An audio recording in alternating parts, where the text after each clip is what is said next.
Good morning. Happy Sunday. Welcome to today's session reading of our book. I don't know why it feels like it's been a week since I've come on here. Um, yeah, a lot has happened between the last time I read and now, but we are here and we're reading Spiritual Hygiene. Let's see. This is the book by Iyanla Vanzant. If you have heard of her, beautiful teacher, inspirator, leader, minister, however you want to see her. She ministers healing and authenticity, truth, everything that we sometimes shy away from. That is why I appreciate her. And it's not about popularity. I don't feel like she's necessarily popular, but she's effective. And that's what we want. We want effectiveness. We want effective leaders who are able to get the job done. And it's not easy. Let me say, being a leader is not easy. It's not popular. It's not pandering. It's about reaching the goal. Her goal is healing. And so she has some very non-traditional ways of getting to her goal, but nevertheless, it's effective. And I, for one, can say, yeah, I agree, it's effective. So we've been reading her book about spiritual hygiene. We finished level 1 and level 2. We did a recap the last time I was on. I was outside, out and about, thought I would get out into a different environment. Just to recap what we have learned so far about what it means to heal, why it's important to heal, what does that look like, what we can expect to experience through this process, what are some tools that can be useful during this process for us. And it's not necessarily difficult, but I would say it's not easy either, because it's all about applying what you know and applying the tools when you need them. It's so easy to choose to continue the pattern rather than to break them. It's uncomfortable. It's challenging. It's emotionally challenging, right? All of those things. But when we decide to break a pattern or a cycle, and it's time and we're done, we're tired of going through the same things over and over, we're willing to do the work. So for those that are willing to do the work and that are ready and, that want to be able to enjoy life, that's what this is about. It really is about what she has highlighted on her cover: a practical path for clean living, inner authority, and divine freedom. That's what this is about. It's not so much about profession, because we can profess all day long, but what are we practicing? Right? That's hits me right here. What am I practicing? What am I living out practically every day? And do I really believe what I'm saying I believe? Is it demonstrated in how I'm living, how I'm loving, right? How I am teaching and demonstrating what I believe, right? And so clean living is not so much about the outer appearance. It's about what's going on in the inside. Inner authority, same thing. What's going on the inside? Do we know who we are, and are we standing in that? Come HE hockey sticks or high water, right? Are we standing in that authority that we have, that we've been given? Whatever path we've been set on, we've all been given a level of influence, right? And so are we standing in that? And then the divine liberation is all about knowing what's right for you and being able to choose that, not being bound to someone else's ideas of what that looks like, being liberated to choose what's good for you from the deepest parts of who you are. And so this book has been and this comes to really clarify some things for me. As I've said many times as we read this was a question. I'm on a different part of my journey, very different. And I had a lot of questions, not a lot was explained in detail. This part of my journey really required for me to understand who I am, to discover that. And in discovering that, it clarified a lot of things for me. and cleared up a lot of confusion and freed me to move in a way that has been good for me, for my healing, for my progression, for my continued growth, right? And so it has really been an interesting journey. This book comes at a very appropriate time to answer a lot of questions that I had. At one point in my journey, I felt like Spirit was saying, get your spiritual hygiene together. Like, there's some things that need to be clarified and put in order. And I was like, well, what does that mean? You know, I asked around a little bit, didn't really get the answer that clarified what I needed to know at that point in time. But lo and behold, here comes a book on the question that I had. I felt like Spirit was kind of like preparing me for what was to come. It was like a calling to this book and a preparation to receive it. Yeah. You guys ever experienced that? A preparation for what was to come.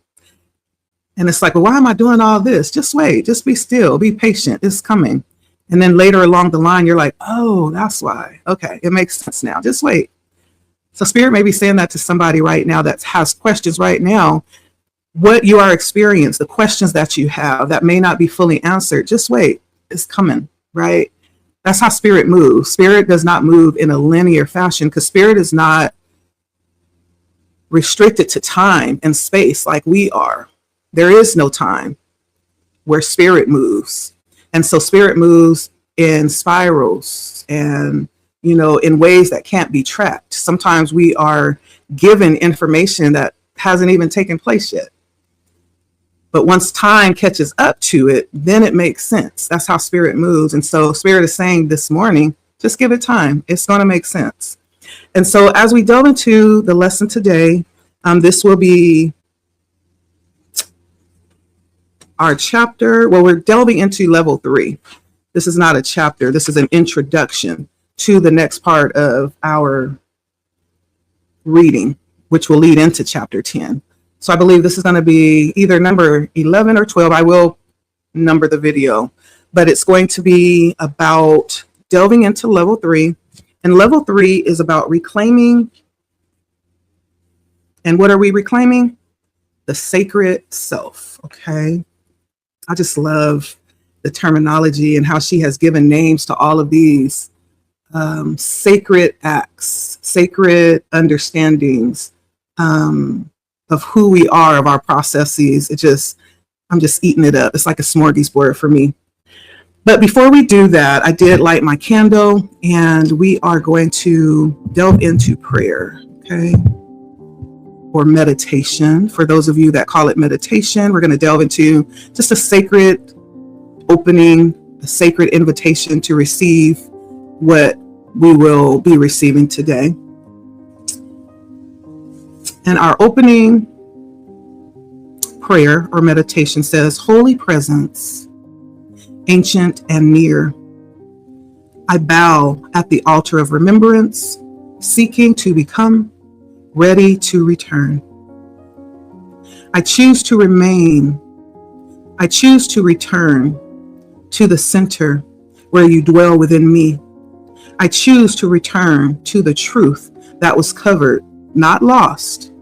I choose to return to the throne of my being, where my soul remembers its name.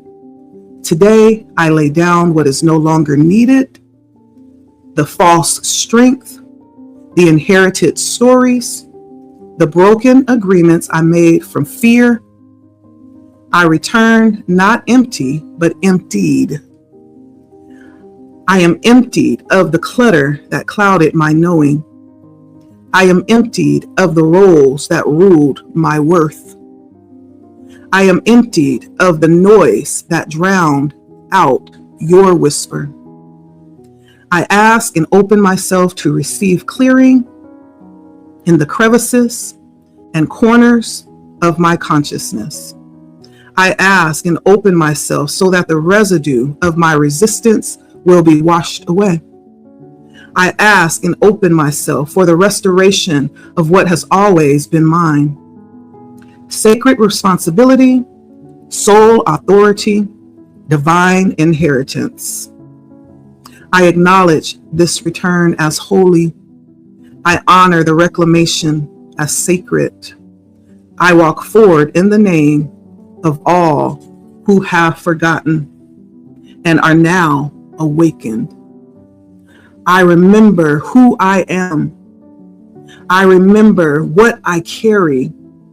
I remember what is mine to raise and restore.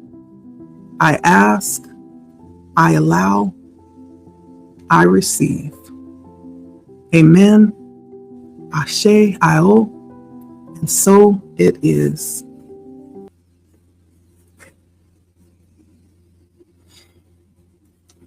All right, so let's get started with the reading. I hope you all are well today. Welcome. My name is Leticia, and this channel is Blood Moon Oracle, where we are reading. And so I usually change this to, which I should have done before we got started, spiritual hygiene. There we go. Though it's both, it's okay. Because that is the name of the channel. However, for purposes of this session today, we're talking about spiritual hygiene, okay? And so level 3, this is an introduction, so it's going to be fairly short as we go and prepare for this next part of our reading in chapter 10. The Sacred Self. And this is named The Tales of Two Monkeys. The Tales of Two Monkeys is the name. This is a time tale of two monkey clans as told by spiritual mystics, teachers, and sages throughout the ages. In the dense southern regions of the world, a clan of monkeys existed that had 16 tails. Their tails were not merely appendages, they were tools, weapons, and status symbols. The bigger and stronger their tail, the greater the monkey's source of power and pride. In their natural habitat, the monkeys were surrounded by fruit trees of all kinds. They played and swung from the highest trees, gathering fruit and nuts as they went along. They enjoyed competing against one another while swimming in the numerous ponds and rivers scattered throughout the region. In each generation, the males strengthened their tails by wrapping them around the branches of one tree or several trees, and then dangling from those tree anchors for hours. Excuse me. Sometimes the words are a little weird. It was a painful process, but the males who vied for rulership in the clan would engage in this stretching and strengthening process for days, sometimes weeks at a time. The monkeys who watched the process knew to stay away from these monkeys, as they were the ones who used their tails to attack the males with their weaker tails, usually to steal their female partners. When males fought, the victor was always the one with the longest and strongest tail. The female monkeys used their tails to gather fruits, hold on to nuts they gathered, and to carry their babies. A female monkey could carry up to 12 babies with her tails. It was not unusual for the hungriest baby to use one of its tails to snatch food from the mouth of one of its siblings. This meant that the smallest or weakest baby might wait for days to eat because the strongest ones had no qualms about using their power to take what they needed or wanted, which often went unnoticed by the mother. The spirit of competition was implanted among the monkey siblings before they took their first step on the ground. For them and their mother, survival became a dance of get more, carry more, do more, produce more, all while hanging on by their tails. The female monkeys also knew that the strongest adult male monkeys, the ones who could protect them from predators, were attracted to females who could carry the most babies at one time. For a fruitful mating to occur, all 16 of her tails needed to be occupied so that when a male approached her, his advances could not be resisted. While the two mated, the babies hung from their mother's tails, attached only by their tails, which left the little ones prone to falling. It also meant that a predatory adult male who did not get to mate with the female of their desire could snatch and maybe even kill the unattended baby. It was essential for this species of monkeys to mate often because they typically died young, usually at the age of 5 to 6 years. If species were to survive, constant repopulation was necessary. Unfortunately, the increasing population led to food shortages and increased survival aggression within the clans. Interesting. It's interesting to look into the nature of animals versus humans. We are animals too. We're just a more evolved type of animal. We have our way of doing exactly what she's saying right here. And you may be able to identify it right now in your life, some of these different patterns that we're hearing about. On the opposite end of the world is a very high and extremely cold territory. There lived a clan of monkeys that had no tails. The species did not begin that way. It happened as a nature adapted to the demands and needs of their environment. When the species first emerged, they had very long, wiry tails. Since there were very few trees in the region, the tails were not particularly useful. In the winter months, when the temperatures dropped below freezing, the monkey's tails, covered with snow and ice, fell from the monkey's body, leaving just a tiny nub of gristle and bone protruding from the monkey's hind parts. When that happened, the hole in the monkey's body exposed them to freezing. In response, once the monkey lost its tail, it retreated into one of the dens or caves naturally carved out on the sides of the mountain until the worst of the winter was over. It was not uncommon for hundreds of monkeys to be in a cave, braving the winter together, their bodies pressed against one another for warmth.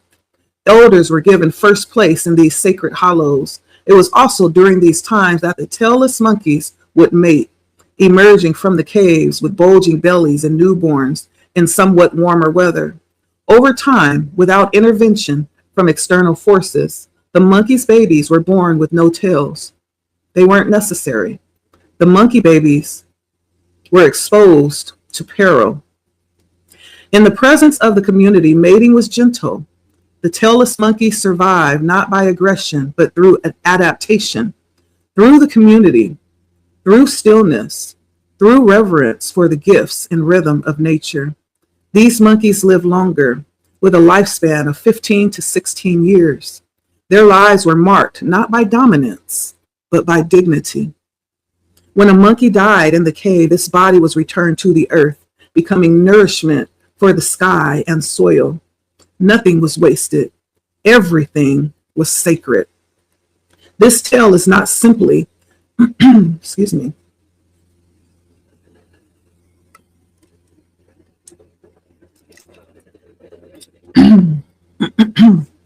excuse me. Oh, the raspiness is the morning voice. This tale is not simply about monkeys and their tails. It is a mirror for you, for us. A soul teaching in disguise. Spiritual hygiene begins with the same question. What are you growing that you no longer need? Where are you strengthening survival strategies that exhaust your spirit? How have you mistaken suffering for strength and endurance for identity? What part of your inherited environment, physical, emotional, cultural, or spiritual, asks you to freeze, contort, complete, or conform to belong? Ooh, that's deep right there. Because every day we are confronted with this culture, because that is the culture that we live in. Sometimes the first one that she described, very competitive, very aggressive sometimes. Sometimes our nature is the very opposite. And so we are faced with the question, do we conform or do we continue to exist in our very authentic selves, right? Even if we have conformed at one point in time, are we able to recognize when it's time to release that and re-embrace our authenticity, right? And so this is a very beautiful spiritual soul teaching, looking at monkeys. We are always given lessons in nature, right? All day long, it comes at us if we're paying attention.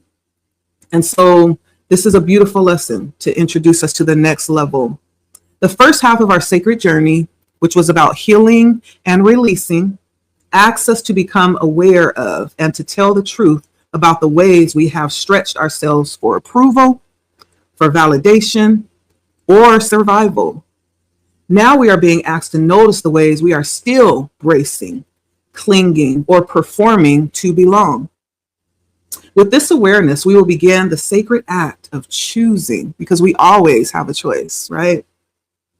We begin the path of soul reclamation by letting go of the tales we have told and the tails, like monkey tails, that we have used to control ourselves and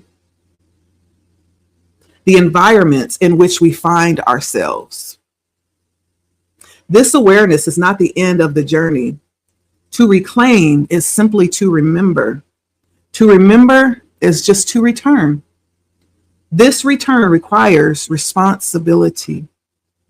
This is where we cross the threshold into level 3 of spiritual hygiene, the return to the sacred self. This will not be a simple return to joy and peace, or a better way of doing what we have done in the past. This return requires all the skills we have examined, okay? Things like awareness, honesty, permission, inner authority, and spiritual integrity. This will be a return to your soul's rightful seat of power. Maintaining the seat is your sacred responsibility. The tailless monkey learned from their experiences. They did not question or resist change. They did not mourn the loss of their tails, nor did they carry them into the caves once they fell frozen to the ground. They learned to surrender and honor what no longer served their evolution. They protected their young by accepting the changes in their being. They honored their elders by creating and restructuring their space. They aligned with the wisdom of their environment, thereby protecting the lineage of their ancestry. This is what spiritual hygiene prepares us to do, to clear so we can claim, to release what was inherited and what no longer serves so we can return to what is eternal and holy, to release what was traumatic so that we can reclaim our divine identity. As we enter this next phase, you are invited to sit with the sacred question that leads us forward. What are you now ready to release so that you may return to yourself? We began by examining why this release and reclamation is your responsibility and identifying the ways of living you are being called to embrace. Okay. Interesting. I love where we're going with this. So true. And as I stated, we see this in everyday life. You may be experiencing a situation right now that reminds you of this. And trying to see, should I just go into the next chapter? I feel like I should. Let's see, we're at 40 minutes. Okay. I'm feeling led to just go into the next part, or should I wait? I think I will wait because I have done very brief introductions as we've gone into the next part. I may in fact post this next chapter sooner than next Sunday though. I'm very eager, as you could tell, to get into the next chapter, but to digest each part, I feel like is a very important part of the process too. Part of this is not just accumulating information, but understanding it, like really being able to digest what we're eating, AKA comprehend what we are hearing, not just allowing it to go in one ear. Oh, that's interesting, and go out the other. What does that mean? How does that really come to life? How is it applicable to my life? Can I relate to it? If not, can I see visible examples? Or maybe I didn't even realize that that's what was happening, right? When we look at the way the two societies of monkeys, if I can call them societies, were living. One was very survival based, and the other one was based on integrity and sacred living. It's very interesting. You even see those dynamics out in nature. And so this is something to really think about before we go into the next part of the book, which is going to be chapter 10, spiritual responsibility. because there's a lot that when we look at spiritual hygiene, we're looking at being able to be responsible for our experience, for our learning, for our healing, so that we can get to a place where we're able to experience life at the level that we have been created to experience it. It's not just about going to work, going home, coming home, cooking, taking care of the kids, going to see a movie every now, but it's more than that. Through those experiences, we have the opportunity to live. What does that mean, to live? That means we are engaged. We're not just robots going from A to B, like Rosie on the Jetsons. Remember that robot? I don't know why that's coming up. But we were born to experience and to feel all of these different experiences that we're having, to engage it, to understand it, to choose it, right? It's so much more than just walking through life, but we're supposed to be experiencing life as we're walking through it, making conscious choices and reaping the benefits from those choices. And so I'm going to stop here just so we can kind of digest that dynamic between these two very important communities of monkeys and how they look different. If you have to go back and listen, do that. But before we go into chapter 10, spiritual responsibility, the call to redeem the sacred self, we're going to stop right there and just chew on that for a minute. Which one are you existing in? And why? Do you feel that you have to in order to fit in? Or maybe you are just observing it. Maybe you are in that type of environment, but you refuse to integrate into that process. Maybe you don't have any experience in that type of environment. Maybe you have been born and raised in the aggressive environment and you don't really know what it feels like to live in the other one where integrity for life is king, But how does this relate to you? How do you see it? And we'll leave it right there, and we will see you next week for chapter 10, which is not a long chapter, but it would probably take us into probably 2 hours if I was to go right into that. And so just chew on this a little bit, and then we'll be back for the next lesson. I hope you guys are well and enjoying this. Again, Spiritual Hygiene is what we're reading, the book from Iyanla Vanzant. If you are somebody that is like looking to get more out of your experience in life, if you're looking to heal and to navigate a different path, maybe you're tired of the same old rigmarole. You want something different.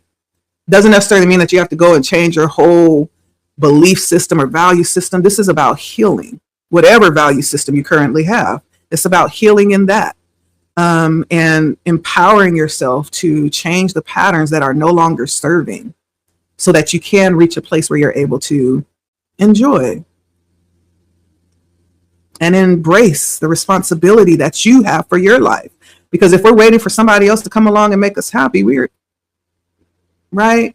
It's never going to happen because that's not how it works. That's our responsibility. And so welcome to level 3, all about reclaiming the sacred self. Like, share, comment, subscribe. If you want to go pick up the book, I'm sure they have it at Barnes and Nobles, $20 to $30. It's not a lot. And if you want to just read along, this definitely is a keeper, right? This is going on my bookshelf. And so we will see you next time. All right. Have a beautiful, beautiful week. Okay. That is my desire for everyone, and that everyone comes and receives something, that you not leave empty hearted. Okay. So until next time, my name is Leticia, and thank you for stopping by.